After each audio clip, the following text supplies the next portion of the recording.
অফিসের সব কাজ সেরে যখন বেরোলাম, ঘড়িতে তখন 11টা বাজে।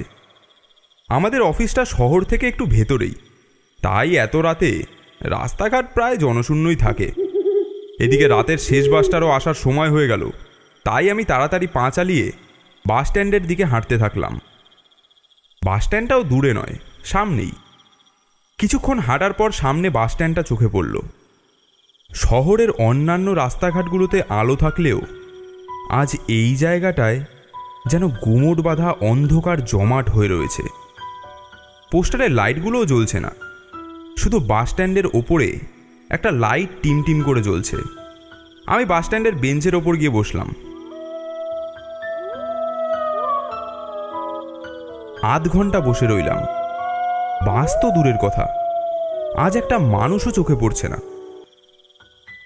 আজ মনে হয় বাস স্ট্যান্ডেই রাত কাটাতে হবে। বিরক্ত হয়ে উঠে দাঁড়ালাম। এমন সময় লক্ষ্য করলাম সামনে অন্ধকার থেকে ধুলো উড়িয়ে একটা বাস এদিকেই আসছে। আমি কিছু বলার আগেই বাসটা আমার সামনে এসে দাঁড়িয়ে পড়ল। বলছি, এই বাস করিমগঞ্জ যাবে নাকি? বাসের ভেতর থেকে উত্তর এলো, উঠে আসুন। আমি বাসে উঠে পড়লাম। বাস চলতে শুরু করলো। বাসের ভেতরটা পুরোপুরি অন্ধকার, ভেতরের জানলাগুলোও বন্ধ। শুধু একটা ছোট লাইট জ্বলছে, যার আলোতে ভেতরের হালকা অবয়ব দেখা যাচ্ছে। কোনো ক্রমে একখানি ফাঁকা সিট দেখে বসে পড়লাম। আমার সামনের সিটের লোকটা গড়গড় শব্দ করে হুঁকো খাচ্ছিল। হালকা আলোতে লোকটার মুখটা অস্পষ্টভাবে দেখা যাচ্ছিল। আমাকে দেখে একটু বিস্ময়ভাবে তাকিয়ে সে বলল, কি দাদা, নতুন নাকি? মানে? মানে বলছি যে আমাদের দলে নতুন এলেন নাকি? মুখ দেখে তো নতুনই মনে হচ্ছে। আপনি কি বলছেন? কিছুই বুঝতে পারছি না। হয় হয়, প্রথম প্রথম ওই রকমই একটু মনে হয়। তা কিসে টপকালেন মশাই? কলেরা নাকি জ্বর? কি সব আবল তাবল বলছেন মশাই? এই কালিয়া, কই গেলি রে? তামাকটা ভালো করে শ্বাস দেখিনি বাবা। সামনে অন্ধকারের মধ্যে আরও একটা লোকের অবয়ব দেখতে পেলাম। লোকটা মাটিতে বসে তামাক সাজতে থাকলো। লোকটার শরীর দেখে শিউরে উঠলাম। মনে হচ্ছে এ যেন কোনো মানুষ না, আস্ত কঙ্কাল। লিকলিকে শরীরের হাড়গুলো যেন গোনা যায়। হ্যাঁ, দে দে বাবা। বাহ বাহ। লোকটা হুঁকোতে একটা টান দিয়ে বলল,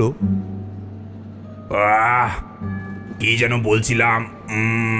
হ্যাঁ, আমি তোমাকে দেখেই বুঝে গেছি তুমি গ্রামের লোকের মতো কলেরা, কুষ্ঠ এসব রোগে মরনি। তুমি হলে গিয়ে সাহেবি গোছের মানুষ। নিশ্চয়ই রিভলভারের গুলি কিংবা গাড়ি উল্টে মরেছ। কি ঠিক বললাম তো? হ্যাঁ।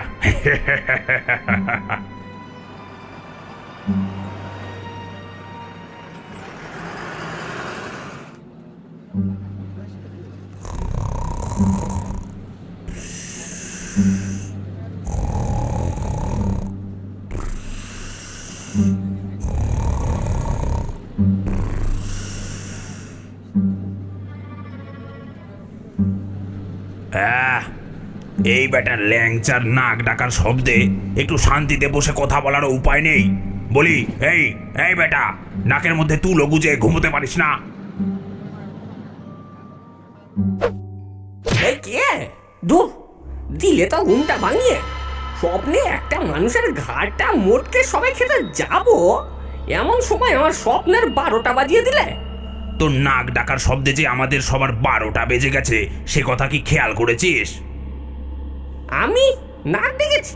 হ্যাঁ, কথা না বাড়িয়ে হুকোটা সেজে দে। তা হ্যাঁ মশাই, তা আপনার মনে পড়লো কি করে মরেছেন? আরে মশাই, আশ্চর্য! আমি সজ্ঞানে জীবিত অবস্থা আপনার সামনে দাঁড়িয়ে আছি। এই রাত্রে কার সাথে কথা বলছো ষষ্ঠীদা? এই যে দেখ না, এই ভূতটা কিছুতেই মনে করতে পারছে না যে ও কিভাবে মরেছে। এ যে একেবারে তাজা ভূত গো, নেহাত মন্দ নয়।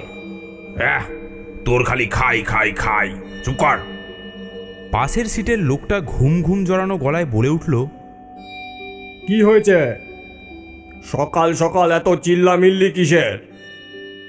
দেখো এসে আমাদের বাসে নতুন ভূত এসেছে, কিন্তু বেটা কিভাবে মরেছে কিছুতেই বলছে না। কই দেখি। লোকটা উঠে আমার পাশে এসে দাঁড়ালো। এই লোকটার মুখটাও আগের লোকটার মতনই বীভৎস। শুকনো জর্জরিত দেহে বুকের হাড়গুলো বেরিয়ে আছে, চোখের চাউনি তীক্ষ্ণ, মাথার চুলে বড় বড় জটা। নিজের বীভৎস চোখগুলো দিয়ে আমাকে একবার দেখে নিয়ে বলল, না না না না না না, মিলছে না, মিলছে না। আমার তন্ত্র মতে আজ পূর্ণ পূর্ণিমার দিনে কোনো ব্যক্তি মরে গিয়ে এই বাসে উঠতে পারে না। এই বেটা ভুয়ো জ্যোতিষী, বেঁচে থাকা অবস্থায় তো এই রকম ভুয়োগিরি করে টাকা কামাতি, এখন মরে গিয়েও সে স্বভাব যায়নি। আহ, আমি সত্যি বলছি, এ কোনো মরা মানুষ নয়, এ হাড়ে মাংসে গড়া জ্যান্ত মানুষ। বললেই হলো? হ্যাঁ, বলি না মরে এ বাসে উঠবে কি করে শুনি?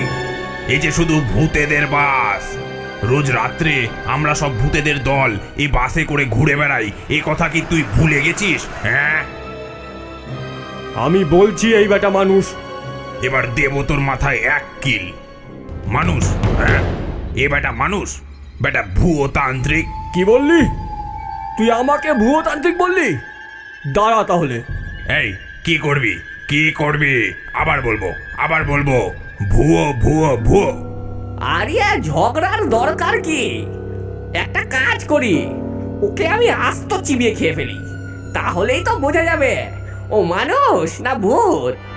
ওরে বাবা, না না না না না, আমাকে খাবেন না, আমাকে ছেড়ে দিন, ছেড়ে দিন আমাকে। আমি এক্ষুনি বাস থেকে নেমে যাব। কিন্তু এ বাস যে আর থামবে না, এ বাস থামবে একেবারে প্রেত লোকে, তখন আপনি এমনিও ভূত হয়ে যাবেন।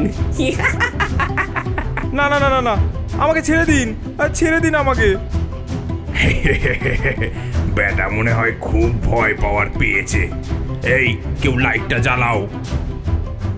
না না, আমাকে ছেড়ে দাও, আমাকে ছেড়ে দাও, আমাকে মেরো না।